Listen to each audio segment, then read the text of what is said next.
بسم الله الرحمن الرحيم وبه نستعين ثم الصلاة والسلام على سيدنا ونبينا أبي القاسم المصطفى محمد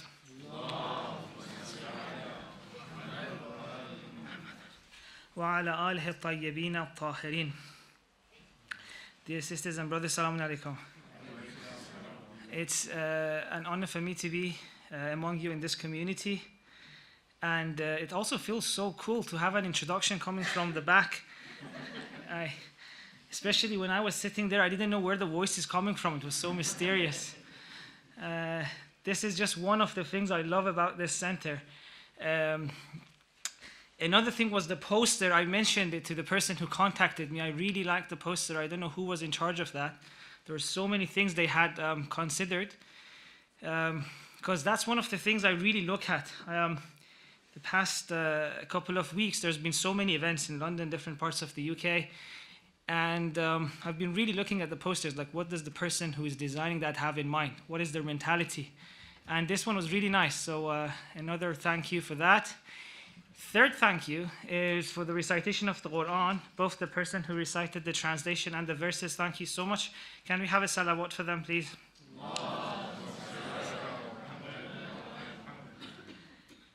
I really also appreciated that you read the English translation as well. That's actually one of the things I wanted to talk to you about. By the way, tonight I'm hoping it's going to be a bit less formal.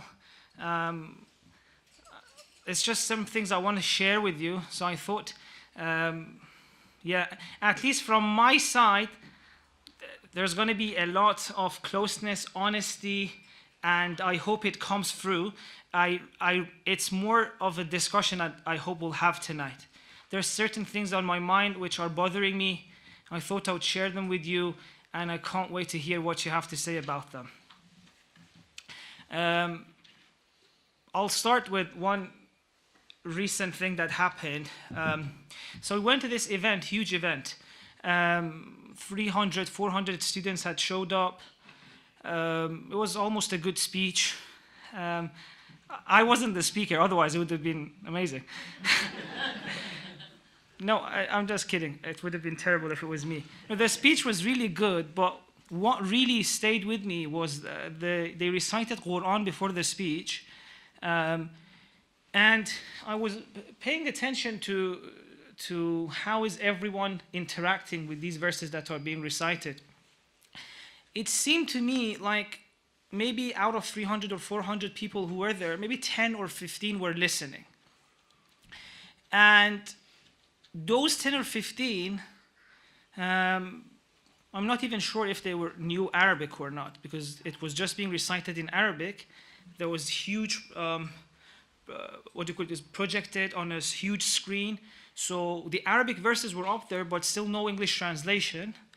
And it was recited, 10, 15 people paying attention, and I hope even they were not paying attention, because the verse had nothing to do with topic of the talk, and the topic was known for 2-3 months prior to the talk. It's not like they didn't know what the topic's going to be. It had nothing to do with the topic of the talk. And I was like, and you know, I could just like forget about that, but I can't, because I'm thinking, what's the point of this? You know? And ever since, it stayed with me, and I keep finding more examples of how sometimes things we do have become so superficial. It's like the only reason we read this is because like you have to read it. Is it relevant? Is it going to change your life in any way? Does it matter what it says? No. And so it's something that I'm thinking about, that it seems like our priorities are a bit misplaced. I was in this community a few months ago, and usually I need to go and redo my wuzu. So I went to do my wuzu. Coming out, I saw this sign that said, well, it said something like this: it is makruh to dry your hand after you take your wuzu. Right? Well, first of all, from what I knew, it was mustahab to let it remain. It's not makruh to make it dry. These are two different things. But the tone of the sign, like I read it and it felt like, how dare you take that towel? Like, we're watching, you know? If you want to take that towel to dry your hand, like, we're watching. And this is in a country which is extremely cold, by the way. So, like, you really want to dry your head at least, because you never know, you may get a headache or something. And I was thinking, why is this so important to you? Like, aren't there more important things in religion? Like, is this all religion is about? To make sure no one dries their hand after they come from wuzu? And I'm sure this has been done sincerely, right? The person who's done that, they're great people. They really think they're doing great service. So I have nothing against that person or that community, right? But the thing is, this still doesn't stop me from feeling like there's a huge problem. I'll mention another story. I was talking to some of the members of MSC, Muslim Student Council. One of the sisters said her mother had gone to a lecture on Lady Fatimah.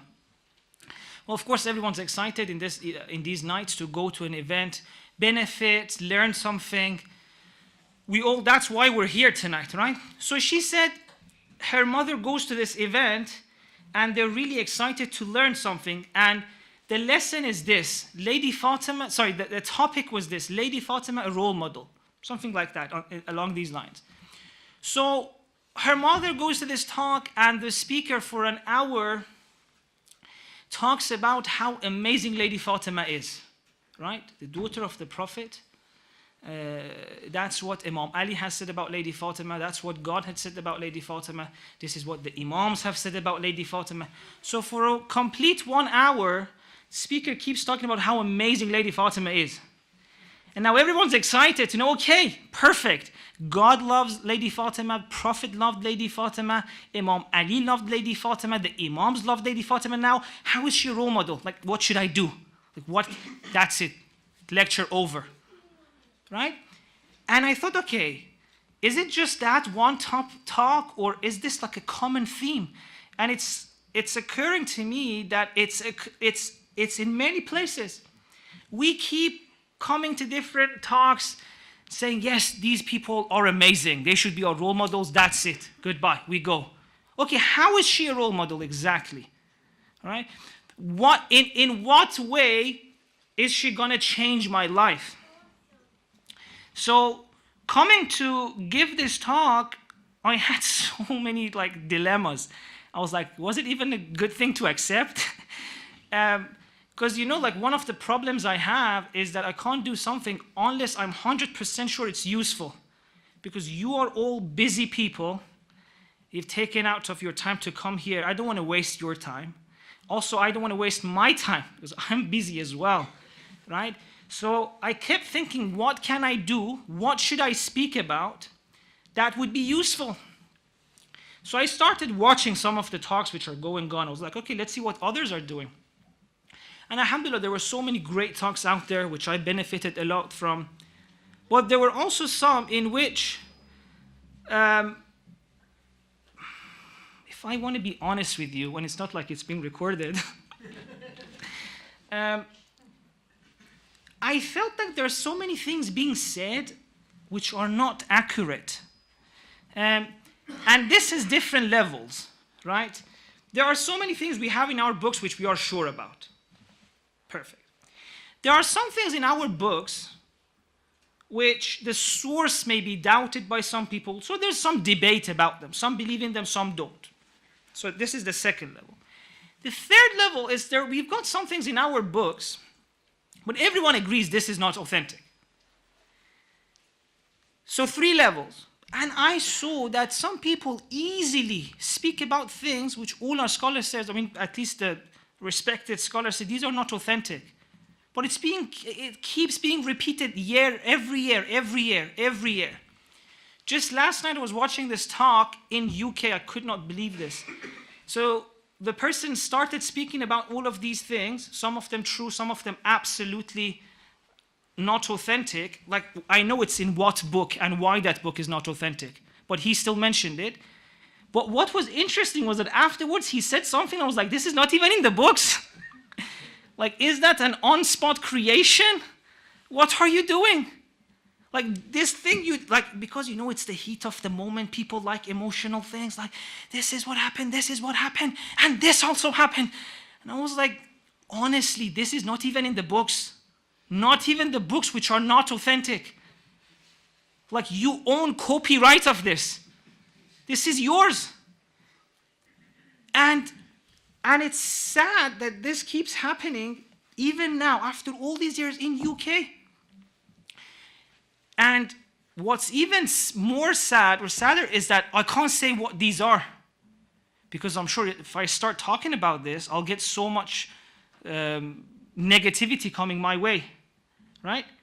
We're not even, I can't say about everyone, but unfortunately there's parts of us who are not honest enough to have a communication without throwing abuses at the other one. Right? They think Lady Fatimah can be only loved through their own way. And so I really can't discuss these things, like why what she said is wrong. I won't mention name, I won't mention what it was. But this really breaks my heart. It breaks my heart that all the way up to now, there are things we haven't told people about what happened in Karbala. Or like Lady Fatimah's life. If I want to talk about her life, how can I be honest without making some people upset? From our own community. It's a very difficult situation to be in. Can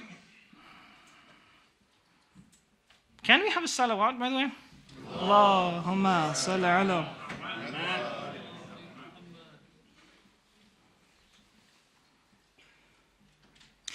All right, so I had a few problems when I wanted to give this talk. I wanted to be honest. I didn't want to say things I don't believe in. I didn't want to say things which I have doubts about, like I'm not yet sure about. What was left to say? There was a few things left to say, but then I thought, okay, but these have been said so many times already, right? How can I say something which would be useful and it's not already mentioned? And of course, in repetition, there's always some points, right? Imam Ali has that beautiful line in which he says, أحيي قلبك بالموعظة. So revive your heart with maw'idha. And that's when you keep reminding yourself of ethical things, of moral things. So I'm not saying there's no point in repeating things. If it's a moral lesson, of course. If it's a moral lesson, absolutely. But I was like, I'm not in a position to give people moral lessons. That's for someone like Sheikh Bahmanpur, for our senior scholars. They can give. Who am I to give moral lessons to people, right? So I thought maybe the best thing is to talk about what's happening to us. And unfortunately, many of us were not shocked by it, not surprised by it. I feel like we've become a group of people who hold certain things so dear, like the Imams, the Quran, without ever feeling the need to actually see what's the point of it.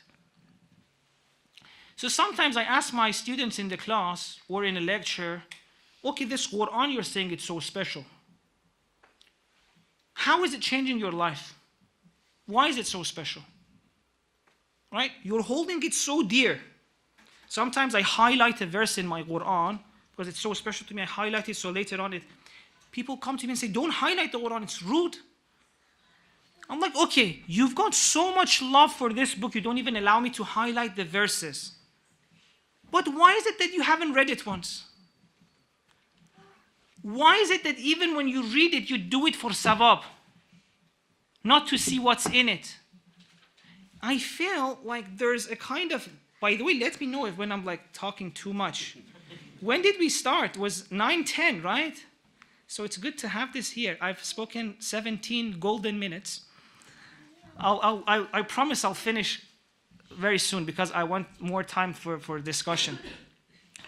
So I feel like there's a kind of gap between our beliefs and our life. Quran has become something we read before events. No one pays attention, honestly. Like, you don't need to answer this, right? But in your heart, tell me how many times before the event, when they recited Quran, in any way it changed your life. Like, oh my God, that's beautiful. Wow. I'm going to go home and like behave differently. Honestly, don't answer me. In your heart, how many times did that happen? How many times in your life you felt like, you know what? I need guidance from this book. How many times does this happen in our life? So we have so much respect for that. Like if someone even does the smallest disrespect, we all get mad, angry. But I don't know, for some weird reason, this kind of respect, this kind of love does not translate into actually benefiting from it. And I'm not one of these people to say, you know what? You read so many books, you read this, you spend so much time on social media, why are you not reading the Quran? You can't force people to read the Quran if they don't know what's the point of it, right? The reason people don't read, or they don't read as much as they should, because they don't see the point of it. And this is at a psychological level that we keep denying it. Of course, no one would admit this to themselves. Who has the audacity to admit to themselves that I've lived 30, 40 years and I still don't know in what way is this book changing my life? Look, honestly, what percentage of decisions we make are guided by this book? No one admits this, right? But I think, so none of this that I say is to tell you that, no, you should read Quran. No. I'm saying, think, why should you read the Quran? Because I think this is the most important question. Why is this book so special? Go and find the answer. And I guarantee you, if you take this question seriously, your relationship with the Quran would change. From a community who's got so much respect for a book that no one reads. Okay, you know, this is serious. Like, sometimes I go to my family and I'm like, why is this happening? And no one is surprised. Like, this is crazy. Millions of people believing in something they haven't read. I don't know why everyone's not shocked. Like, this is a very interesting phenomena to study. Why are we okay with this? So in the same event I was telling you about, the speaker put up a verse on the slides. Not the verse, just the number of it. He was like, okay, does anyone remember this verse? 58, 11, so verse 11 of Surah 58. Almost 99% of people are like, okay, what is Surah 58? And he said, okay, it's this surah. Now, rings a bell? No one. 400 people. Students, like, so smart people, going to an event, none of them even knows what it is. And I have no problem, I don't have anything against these students because none of them is convinced that in their life they need to go. So this is not an attack on those students. I'm just trying to think together with you, why did this happen? So many parents come to me and say, okay, tonight you're giving a speech. Can you, like, in a way, speak so that my children would fall in love with this Quran and, like, start reading it? I'm like, are you in love with the Quran yourself? When was the last time you read the Quran? Apart from when you read it for your late grandmother. Like, how can you expect your children to love something you just respect, but you don't know what's in it? There's this philosopher called Zizek. He has this example. He says there are certain things people inherit generation by generation without actually being serious for any of them. He gives the example of the tooth fairy. He says the father and the mother, they don't believe in the tooth fairy, but they're like, okay, the child believes in it, right? Let's put some money under the pillow so the child gets happy. The child, on the other hand, says, well, I don't believe in the tooth fairy, but if they're going to put some money under the pillow, why should I tell them I don't believe in this? And that child becomes older and says, okay, maybe my child believes in this, so let's put some money. Generation by generation, it passes on while no one believing in this truth theory. Right? It's just a business for the children. Very smart under. So I make this sound like it's funny, but it really breaks my heart. Because I feel like, unfortunately, in some respects, we've become shallow. In another respect, in another aspect of this is the attention we give to the Ahl al-Bayt. Okay, we love them. Very good. That's it. You come and for 1 hour, everyone agrees, okay, we love them and we leave and we go. For 1 hour coming, we love them, we go. How is this going to change your life? How is this being a role model? And I am following these things very, strictly. So, I read almost all the poems that people write about Ahl al-Bayt, for example. And I read all of these poems, and all of it is like, we love you, this happened to you, that happened to you. Okay, that's great. But in what way is this poem inspiring people to change? Inspiring you to change? What did you learn from this? I say, if a poem is in a way that you, for example, take that person's name out and put another person's in, still doesn't affect it, that's not a good poem. Right? And you can see this, for example, when you want to buy a gift for a partner or a family member. If the message is not personalized enough that it would only apply to them, you haven't paid enough effort. Right? If you just say, I love you, that's so lazy. You can change that name with anyone, but see exactly why you love them. Is it because, for example, in difficulties in that certain situation, you were patient with me and even though I was mad at you, you did this and you showed me that? That's personalized. But if it's just, I love you, you're so great. Why is this so special? It's lazy. It's lazy. The same happens when, for example, people want to go and spread the message of Imam Hussein. And I asked them, okay, this message you want to spread, perfect. That's like if you want to do one thing in life, it's amazing to do this. Spread the message of Imam Hussein. Now sit down, I want to learn, what is this message? Say, he stood against injustice. I was okay, what else? That's it. 3 hadiths from Imam Hussein. 10 hadiths from Imam Hussein. What was his like about? Is this really?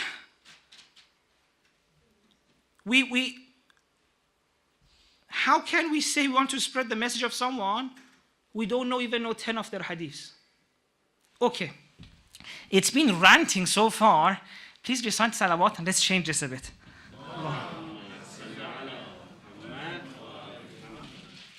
Okay, so I would love to hear your thoughts about this. We're going to talk about this afterwards. My suggestion to this problem is that we have to be real with ourselves, at least with ourselves, right? Don't let things go easily. If someone tells you you have to enjoy the Quran, you have to really go to the bottom of it. Why should I enjoy the Quran? Why is this book special? And don't be convinced unless they give you an answer that makes you so interested in this book, make you want to pick it up and read it. Otherwise, the answer is not sufficient. Lady Fatimah, if they say she's a role model, go and do as much research as is needed so that you realize, why is she special? Okay, she's special. In what way can she change my life? With this attitude, everything would change. Everything becomes real. We wouldn't become a community that gathers for an hour, recites a dua about how special this family is, and then leaves. In some communities, every week, we gather, we recite this dua, this hadith, which is about how amazing this family is, and then go on about our lives without that changing anything. You know what I feel like sometimes it's happening? Imagine you have a manual for a diet, right? They give you this leaflet. If you read this leaflet, you'll be able to lose weight the best, easy way. Perfect. It's worked for everyone. And I feel the way we're dealing with the imams is this. We gather every week, we read the leaflet, and then we go. Like that's it. As if just reading the leaflet changes everything.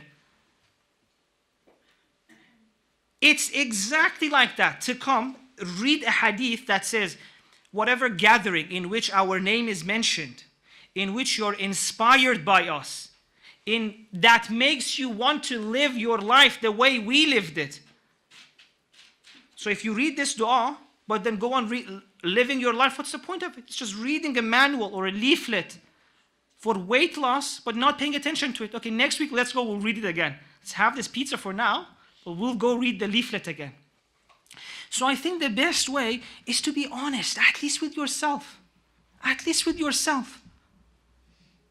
Why am I doing this? Paying all this price, coming all the way here. Why? At least for yourself. And it's so beautiful. Then you'll know why Quran is special. Then you know why you're praying. I get this question all this time. If God doesn't need us, then why do we pray? Well, that's such a good question. That means no one ever spent enough time to tell you why prayer is good. You don't enjoy prayer, obviously. If you enjoyed your prayer, you wouldn't ask this question, and you have all the right because no one told you how. If you have this question that if God doesn't need my prayer, then why should I pray? It means you're not seeing the benefit of prayer in your life. Be honest with yourself. If you're honest with yourself, you would go after it. Okay, is there any way to enjoy this? Is there any way to see the benefit of this? And I guarantee you, once you're honest, once you go after these kind of answers, everything changes. You would love to pray.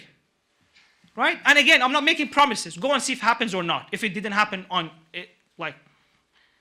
if it happened, which I think it will, then everything would change. You'd love to pick up the Quran. Then instead of coming to me and telling me, can you say something that my child would love the Quran, you would know what to say. Like, if you yourself don't know what's in that book, why do you even bother making your children love this book? When it's that shallow. Like, how will it change your life? But once you're honest, everything changes. You don't need me. You yourself know exactly what to say to your daughter or to your son. Because this book, you knew how to use it. It got you through the difficulties. So when your child goes through those difficulties, say, yeah, this verse, when I was lonely, when, for example, life was difficult, I read this verse. And it got me through the difficult time. At least on a very simple level. Give that to your daughter, just one verse. It's better than me giving 3 hours of speech of why Quran is special. Give that one verse to your daughter or to your son. And say, you know what? This changed your mom's life. This changed your dad's life. Now I'm going to give this to you as a gift. That's more valuable. So honesty, I think it's very good. It changes the way we deal with things. It changes our relationship with the Ahl Bayt, with Quran, with Islam, with God, with everything. And yes, so should I talk more a few 5 minutes or should we start the discussions, question and answer? What do you prefer? 5 minutes more? Okay, I'm sorry by the way. Can I just have a salawat to make sure you don't hate me? Allah. Okay, so it would be, look at the irony. If I said all of this and did not mention why Lady Fatimah is special, that would have been me doing exactly the same thing. So I thought, let me speak about at least one small practical thing in which I think Lady Fatimah can teach us a lesson. And that is this hadith that she has, من أسعد إلى الله خالص عبادته أحبت الله إليه أو له أفضل مصلحته. So the one who sends to God his or her sincere worship, God would send down to that person the best thing that is possible for them. Right? So it's like she's informing us of one of the rules of the universe. She says the world works in this way. You send up sincere worship, down will come the best thing possible for you. Okay. I don't want to leave this at this level. I want to make sure we go a bit deeper into this. What does khalis ibadatih mean? How can we send a sincere worship Does it just mean that when I'm praying, because usually that's what they say about ikhlas, when you're praying, don't show off. Don't pray so that others would say, oh my God, he's praying in a great way. I think that's a very shallow understanding of ikhlas, and also a very shallow understanding of ibadat. I don't have time to elaborate. I'll quickly mention this in the question and answer session. If it wasn't clear, you can ask me about it. The way I see it, ibadah is not prayer alone or fasting, right? And again, I don't think ibadah or worship is to do anything for God. I think God, it does not need us. So to me, it seems like worship is something you do or I do that is good for me. That is ibadah to me. I think, and again, we can discuss all of this. And again, I don't think, as I said, worship is just like in a certain area of your life. I think all areas of our life can be worship. Our job, our marriage, our entertainment, the fun we have, our sleep, everything. How? I think all of it comes down under this idea that why are you living your life? Like if I ask you, why did you get married? You know why. Either parents forced you, or you fell in love, or it was just a time, right? You fell in love, you saw someone, it was the time, you felt like, why did you take that job?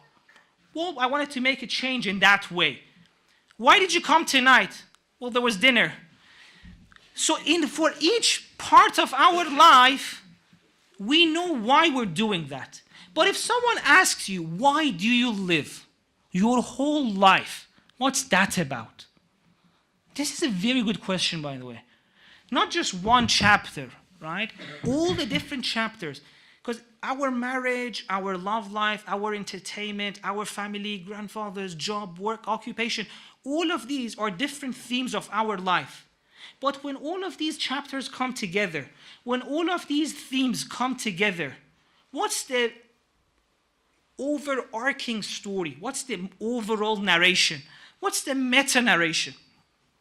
I think that is what would give meaning to our life, and that's what would be the purpose of our life. Thinking about this, and this is why I said I really love the person who recited the Quran, because the verses were absolutely relevant to this, even though we didn't plan this. It's beautiful. I think ibadah means once you're thinking about this question of what should my whole life be about, not just one chapter. What am I all about? Like if after I die, inshallah after 2,000 years, they say, what was Jawad all about? Why did he leave? What's that one sentence answer that my child would give? So my father, his life was about this. While we're still alive, we can define that. Now, I think ibadah is once you're thinking about the answer to this question, you take certain things in mind. Okay, now I want to make a plan for my life. I want to, especially for the younger ones here, right? My life is already behind me, but for the youth here, this question is very relevant to you, right? You want to make sure how you want to live. I think this is very good. Think about this. The goal or the narration I want to choose for my life, it has to have certain qualities. First, it has to be good for me, right? It has to be good for me now, and it has to be good for me in a week, in a month, and in a year, and all the way up to the end of my life, right? Because if you want to, for example, say I want to have fun right now, well, it's lovely, it's great now, if that's all you want to do.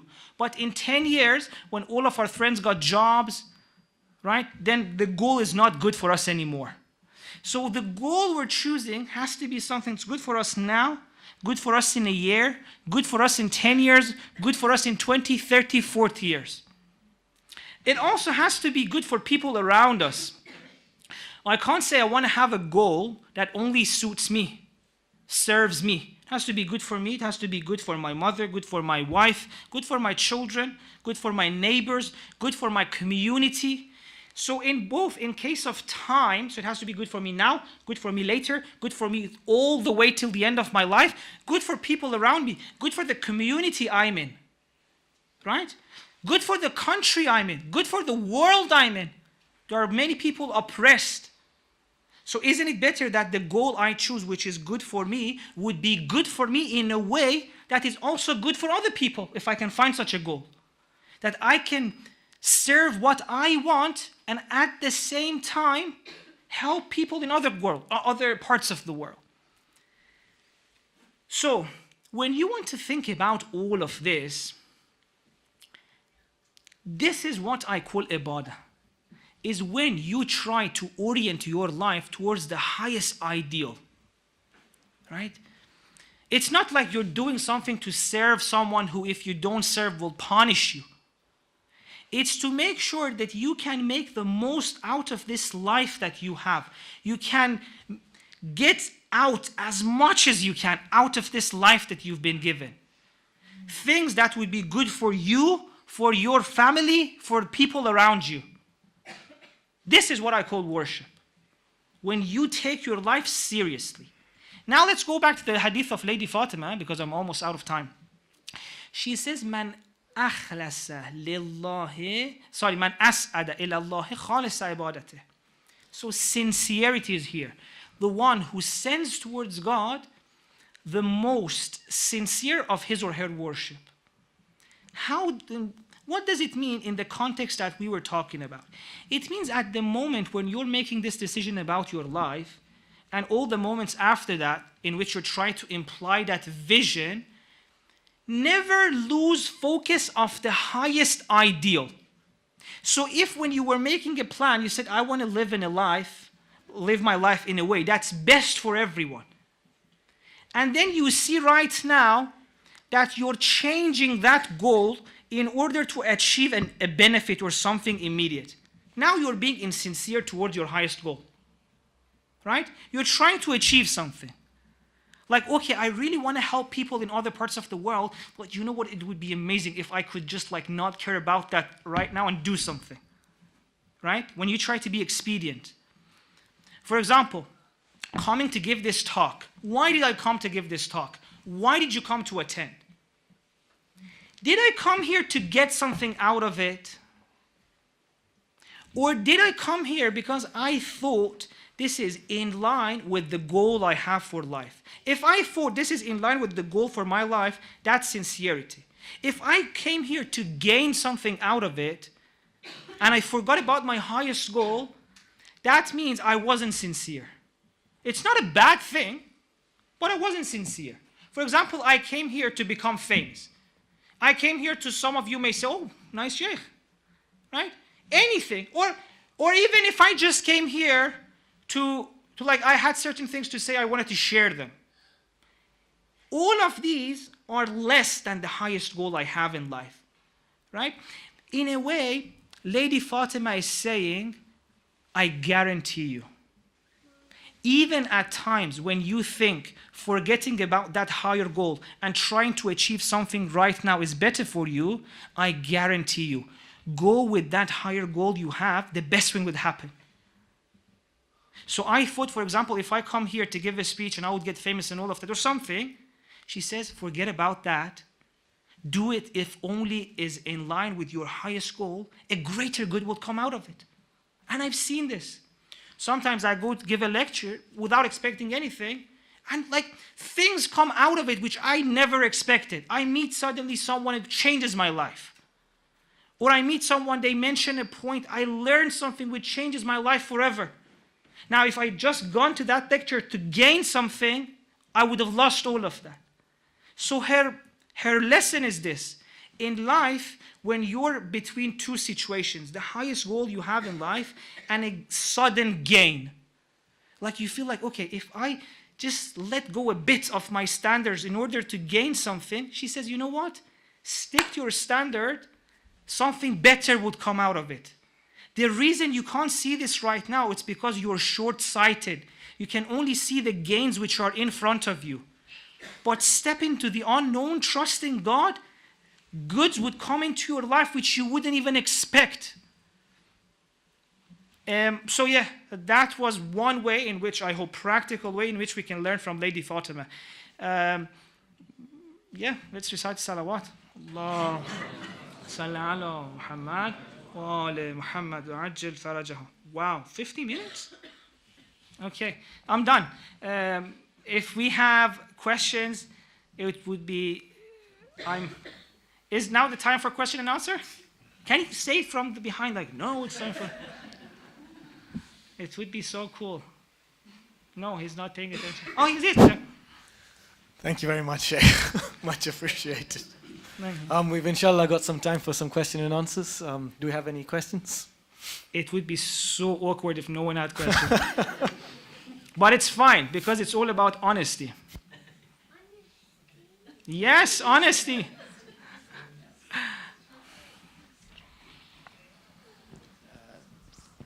Thank you very much for your beautiful lecture. I want to ask you a question. Why should it be that only Bibi Fatima should be the role model which is the wife of the Prophet? There are a lot of prophets. Respect all the prophets' family members. They are equally good. There are role models today. There are role models today in this world, in front of me and you, who are mothers equally good at what they did. Mother Teresa. I met a woman, old lady in Mali. The amount of things that she has done, Islamic, non-Islamic too, I mean, in terms of helping the world. Unbelievable. But what I would like to ask you is, why shouldn't, like maybe Miriam or other prophets, family members, Yes, absolutely. why aren't we giving those examples? Mm-hmm.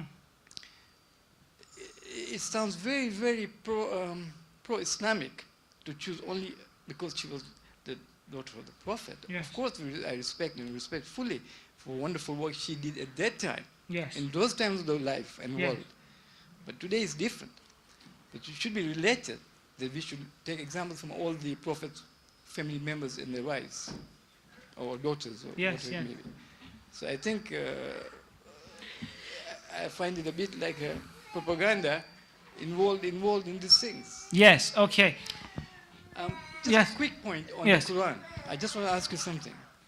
You mentioned about the way, it is wonderful how Quran people read and interpret, blah, blah, blah. I read ayats, I don't have much time sometimes, but I read 4 ayats every day, 4 lines. And then I asked the question, did it happen? Anything happened yesterday, the week before, and what to do? It's useful. It's useful if you go slowly. Yes. But I leave the rest to you, the way you described it. But thank you. Just could you throw me a light on where I might be wrong? No, thank you so much for the great point you mentioned. Let me start with the second point first, because I think it's very beautiful. I really like the idea of like reading only 4 verses, because I think sometimes the reason we read Quran is it's for the sawab only, right? And that's why people think the more they read, the more points they'll get. But I personally think reading less, if it means you'll have more time to pay attention to, it's great. Like, so I really appreciate that, what you're doing. Regarding the first question of like there are other peoples who can be role models, I agree. Of course, we can learn from everyone. In my lectures in Muharram, I talked one session about Mother Teresa. So there's nothing wrong from learning from other people. The reason I think, so we have this even, for example, even Prophet, even our Imams. So our Imams in their hadiths, they talk about previous prophets. They talk about Prophet Jesus. They talk about Prophet Dawood, Prophet Musa. Why? Why couldn't just mention their own examples? Because they wanted to teach us that you should get good lessons from anywhere. Again, hadith. Take wisdom from wherever it comes. A beautiful hadith. It says wisdom is the last thing of a believer. So wisdom belongs to you, wherever it comes from. Go and search for it.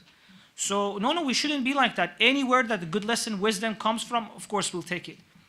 But having said all of that, again, I think it's great. Like, that doesn't mean that we shouldn't be using Lady Fatima, and I'm sure you agree with that. Because Lady Fatima was the daughter of Prophet. Our Prophet who brought this religion, the way she treated this lady is amazing. So for example, and this is beautiful, by the way. Isn't that beautiful how nice the Prophet was? Like, one of the wives of the Prophet says that when Lady Fatima would come into the room, I'm sure you all heard this, right? The Prophet would stand up, go towards her, kiss her hand, and hold her hand and make her sit in his place. Like, how amazing is that? And imagine this in a community in which some people were proud that they never kissed their children. Like, that was a cool thing, I don't know, for some weird reason. So Lady Fatima had such position with in front of the Prophet. And also another thing is that there was so much emotional connection between the community and Lady Fatima. So if something comes from her, it would have much stronger impact. And we can't deny that. Like, there's so much capacity there. And yeah, yes. And of course the hadiths we have about her, which I'm sure you all know, that whoever makes her happy has made God happy and all of that. But I have nothing against learning lessons from other people, and I'm so in favor of that. Yes.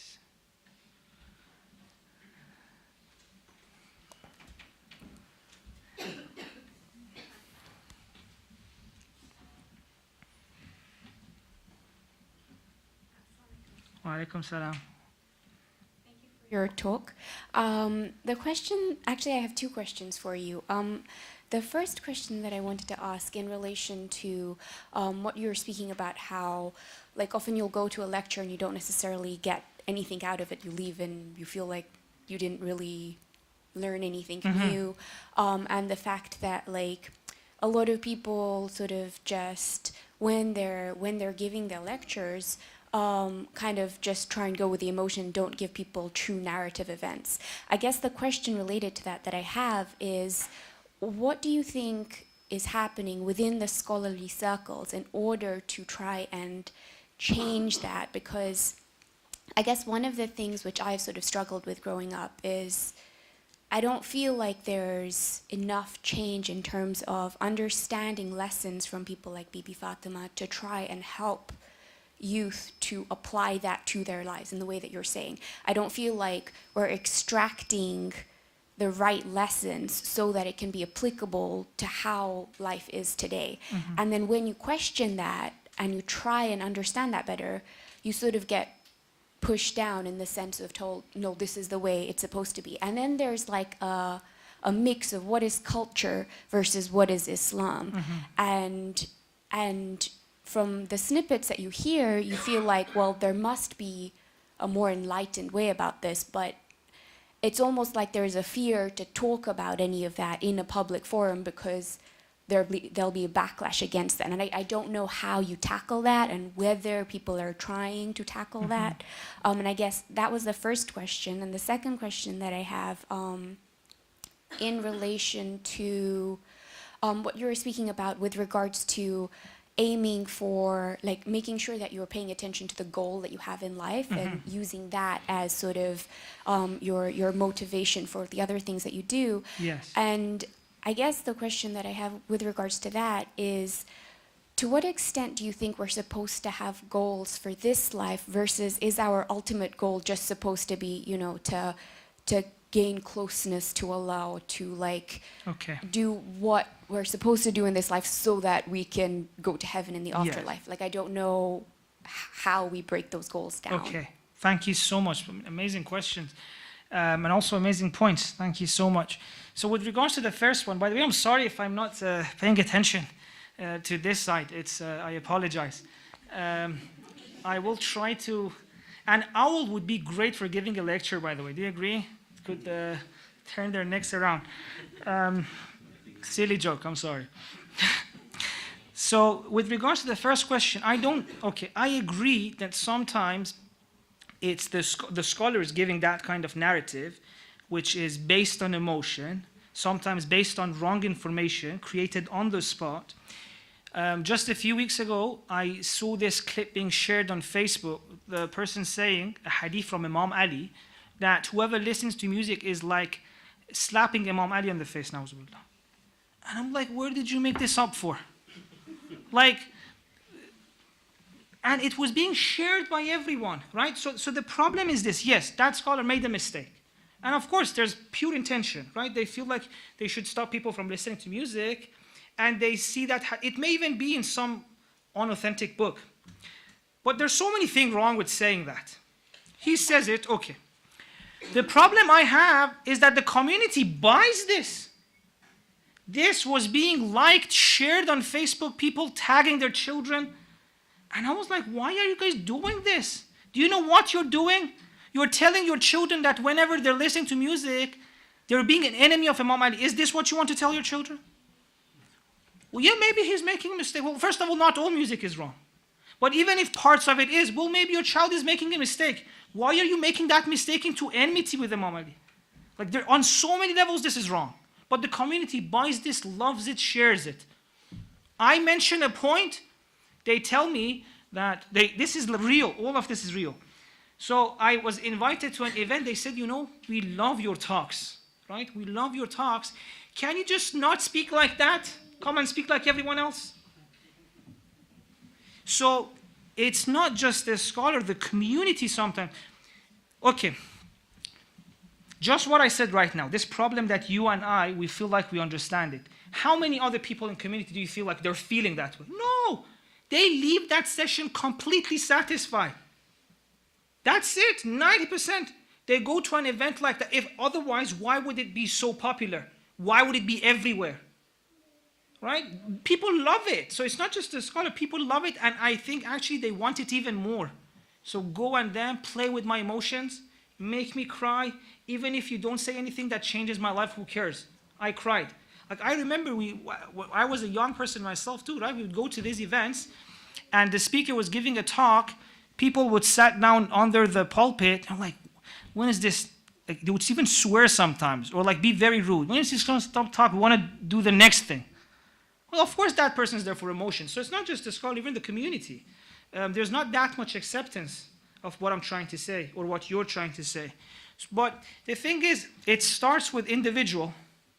We, at least, if we feel like this is what's happening, if this, like how shallow, sometimes unfortunately, and of course there's great events as well, right? Alhamdulillah, we've got great scholars who right now are giving beautiful speeches. I learn from them, I enjoy it. We can't deny that either. Especially, I think in the UK, alhamdulillah, the community is changing a lot. We've seen so many great initiatives right now. MSc is doing a lot of doing apps. Alhamdulillah, there are so many good things as well, so we can't undermine that. But I think it's each person trying from their own family. When they come to someone, tell them. So we have to start little by little and see if we can do anything. But it's very difficult. And tell me about it. It's so difficult. Like yeah, if I want to say how difficult this is, I would start to give a rant of like how heartbreaking this is and how difficult it is to be accepted and how no one wants to even know the truth. Sometimes, you know what? I feel like, why do I even bother give a talk? If you, like, okay, a person comes to you and like spends 1 hour of your time, doesn't give you anything of value. You love it, right? And I'm like, okay, if that's what you love, then why should I even bother? I can go do something else with my life. You know? I should write my thesis. I should write my PhD. Why do I even bother? They're buying that, right? I'm like, raise your standards. Like if you're in a position, like tell people to read a few books. So next year when this time comes, people can't give you wrong stories. 2 books, all it takes, 2 books. So it's something we have to do together. The second thing you said about what should our goal be? Should it be this life oriented or... Again, I think this is one of the things we're so shallow about. I ask people, what's your goal in life? Closeness to God, perfection. What does that even mean, right? I think if we break that down, what does perfection mean? What does closeness to God mean? If you break that down, you would see it's impossible to get closeness to God without going through this life. I am very serious about this. A person who has not made the most out of this life will not achieve closeness to God. We have this in the Quran, by the way. In some of the calamities that happened, so for example, people who were criminals would, for example, die in the flood, which was like the punishment. But Quran says there were also some good people there, like good people there, people who did their prayers, believed in everything and all of that. And then they asked, why did they die in the flood? It says because these people did not care about this world. All they cared about was to get the sawab and pray and this and that.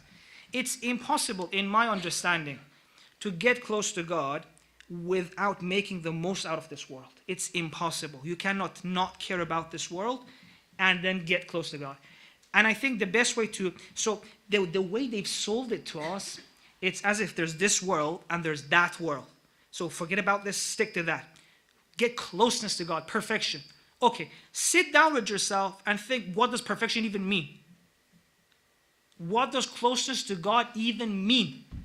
If you take this question seriously, you will find that, well, see what happens. I'm not even going to say what happens. See what happens. I think it's impossible to take this question seriously, to like really write down for you. Write down, okay, closeness to God, perfection. What does it mean? Oh, I want to become perfect. I want to like become godly. Okay, what does that mean? Tell me. Write that down and see if there's any way to define that would not go through this world. I do not see these two words separately. I think it's the same thing, right? This is the way. Otherwise, why are we here, right? So yes, but thank you so much for bringing that example up, because I think this question of goal in life, it's one of the things we're so superficial in. It's like we've heard the cliche answers and we keep repeating that. Yeah. We have time for one last question.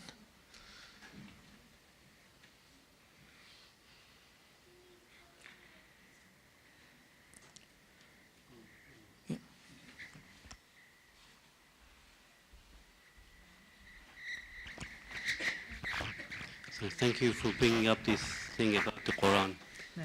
That in reality, how is the Quran helping us to how is the Quran helping us to live, to be a better person? So you brought the question. I'd like to hear your answer on that as well. That's a very good point. Okay. So I think I can give an answer in different levels, right? One level is that's actually one of the things I'm writing about. So inshallah, I'm hoping by the end of this year, my book will be out, because I just thought this is so important. And the reason why I started writing this book is because I thought, like, what you said was beautiful. You know, you said this point about how it's our duty to extract lessons which are relevant right now, right? The Quran is a source. It's us, so we go to it, and we have to, at each period, extract lessons which make sense, which are relevant to our life right now, right? So, and you know, for a long time, this was the way our scholars dealt with this, the Mufassirin. Each period, like historically, if you look at our books of tafsir, they would keep being different, right? Because life would change. They were like, okay, we need new lessons. Let's go down, get inspired, and bring new lessons. For such a long time, it was like this. But unfortunately, it's stopped. And of course, there's still people who do that. But sometimes, like, I go to these events, there's like weekly discussions on Quran, tafsir. Sometimes they discuss for hours, who was Al-Qarnayn, did he die here, did he die then? Sometimes people discuss for hours, what kind of paradise was the paradise that Adam was in, right? I'm saying, okay, if you're curious about that, go and read. But know this, that what you're doing is you're separating Quran from people's life. You are having a kind of discussion about the Quran which does not directly influence people's life. So the first thing is to, as you said, go to the Quran now with this intention to bring lessons out which are relevant for our life. And this is the role of the community and the scholars of each period. Because the time changes and the Quran is a gift that keeps giving. But you have to go and extract these lessons. So, I think the first answer I would say is that to go towards the Quran with this intention. With this intention. And so, for example, right now I've asked my students, we have this class, I've asked them, whenever you try to find rules for life from Quran, right? And they give, and so far we have so many rules for life. Beautiful, inspirational rules in which Quran can change your life. One of the things, for example, they brought up, which was beautiful, so beautiful. There's so many. Like if I want to talk about this, inshallah, we'll be talking till morning prayer. One of the things is the issue of responsibility in life, meaning in life. And you have to understand it in a way that is relevant to people's life. relevant to the anxieties, challenges they face every day, right? What are the problems we have? So at each level, we've got different problems, right? Some people, their problem is with their career. Some people is their studies. Some people in their love life. Some people like not knowing what to do, their past. So what does Quran say for each of these? In a way that is relevant to a person living in today's world, right? So that's one. About hope. About shukr. What does shukr mean? This is one of the things I'm trying to write in this book, that sometimes our understanding of shukr is so useless, right? You see, you have to be shukr of the things you have. What does it mean? It says, thanks God for giving this to me. That's it, really? And sometimes it really breaks my heart. So they show, for example, see that person with disability, say, Alhamdulillah, you don't have that. And it breaks my heart. Because I come from a family that we have disabled people in our house. Really?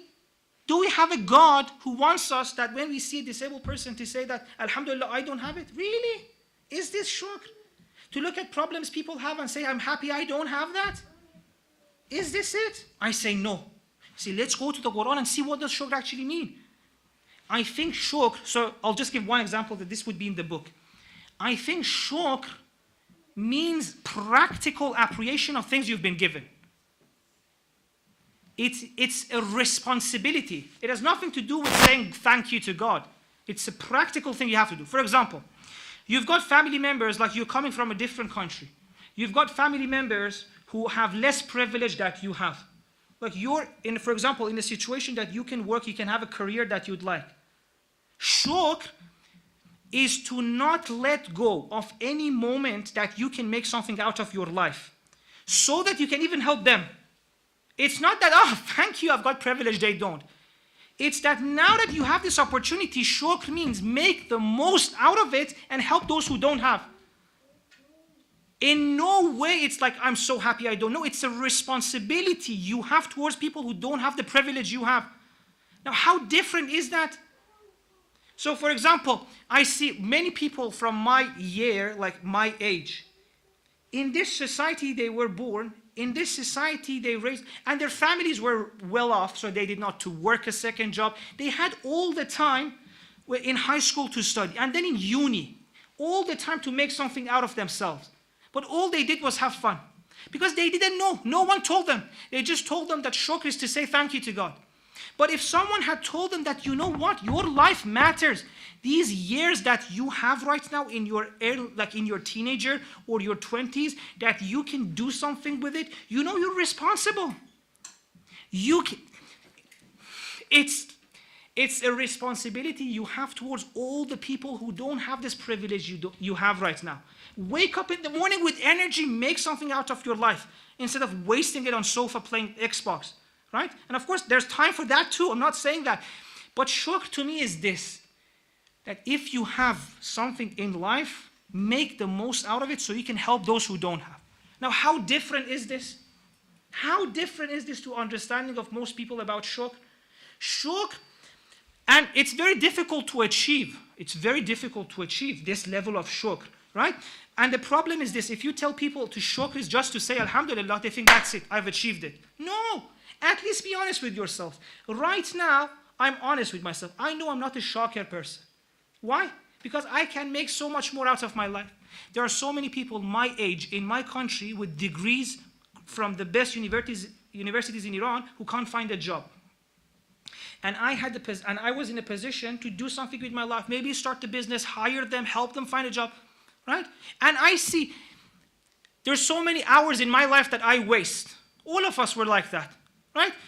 On average, if you count how many hours you waste in your life, say 4 hours, 3 hours, I feel all of that means I'm not shakir. If I was shakir, I would use those 4 hours, do something for my friends in Iran. Find them a job, or at least try and find them a job. Or do something, at least in one way. So at least be honest with yourself that no, shukr is such a high level, and it gives you energy to work harder. I've written in my room, every day you wake up, work for all the people who want to improve their life but don't have the time. Imagine a person, for example, who is in a shift that they have to work 12 hours a day, 13 hours a day. In that level, you're in a position that you can't improve your life. Because when do you have time to learn a new skill or to learn something new? So if you're in a position that you can improve your life, think of those people who every day they wake up 6 in the morning, go to work, come back late at night, they can't see their family. There's no way for them to come out of this, right? So if you're in a position that you have time to gain a new skill, to help them, that's on you. That's on you. This is shukr. So I've written in my room, work every day for those who can't improve their life. And of course, I still waste my time, but at least I have a goal to look forward, to look up to. So this is one of the things that Quran tells me. And all of this I can prove with Quranic verses. So this is for me tafsir of Quran, instead of fighting over who Zulqarnain was. Sorry. I think that's why people don't ask questions. They know we ask one question, he speaks for half an hour. It's like, Jazakallah, Shaykh. Thank you very much for the thought-provoking words. Salawat.